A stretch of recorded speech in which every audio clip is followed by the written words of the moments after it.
चक्रवात रेमल के कारण पूर्वोत्तर के लगभग सभी राज्य प्रभावित हुए हैं। 4 राज्यों में भारी बारिश और भूस्खलन में कम से कम 38 लोगों की मौत हो गई है। इससे पूर्वोत्तर के सभी 8 राज्यों में सड़क और रेल संपर्क भी प्रभावित हुआ है।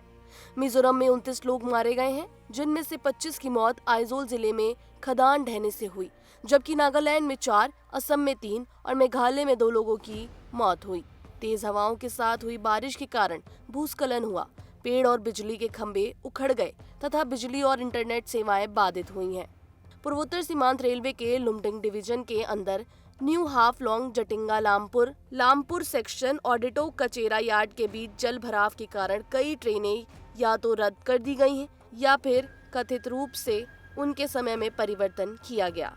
आपदा प्रबंधन और पुलिस अधिकारियों ने बताया कि आइजोल में मेलथम और हिलीमैन के बीच खदान स्थल में अब तक 25 शव बरामद किए जा चुके हैं, जबकि कई अन्य अभी भी मलबे में फंसे हुए हैं। जिले के सलेम, अबैक, लुंगसेई, कैल्सी और फलकन में भूस्खलन की घटनाओं के बाद 6 लोगों की मौत हो गई और कई अन्य लापता हैं। नागालैंड में विभिन्न घटनाओं में कम से कम 4 लोगों की मौत हो गई, जबकि राज्य के विभिन्न हिस्सों में 40 से अधिक घर क्षतिग्रस्त हो गए।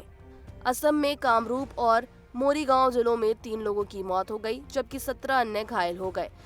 असम राज्य आपदा प्रबंधन प्राधिकरण के अनुसार सोनितपुर जिले के ढेकियाजुली में एक स्कूल बस पर पेड़ की टहनी गिर गई, जिससे 12 छात्र घायल हो गए।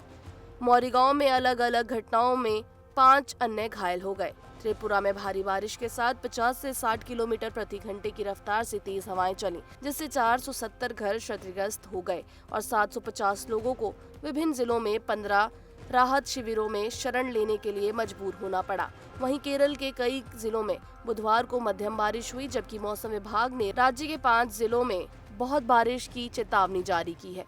मणिपुर के इम्फाल घाटी के पास भारी बारिश के कारण 100 से भी ज्यादा लोग प्रभावित हुए। उफान पर आई इम्फाल नदी के कारण कई इलाके जलमग्न हो गए, सैकड़ों घरों में पानी घुस गया, हजारों लोगों को सुरक्षित स्थानों पर पहुंचाया गया।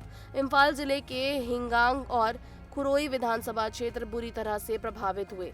बाढ़ग्रस्त क्षेत्रों में फंसे लोगों को नावों से सुरक्षित क्षेत्रों में पहुंचाया जा रहा है। यूरोपीय संघ ने मणिपुर में ओलावृष्टि और भारी बारिश से प्रभावित लोगों की मदद के लिए 2.26 करोड़ रुपए से अधिक की वित्तीय सहायता की घोषणा की है।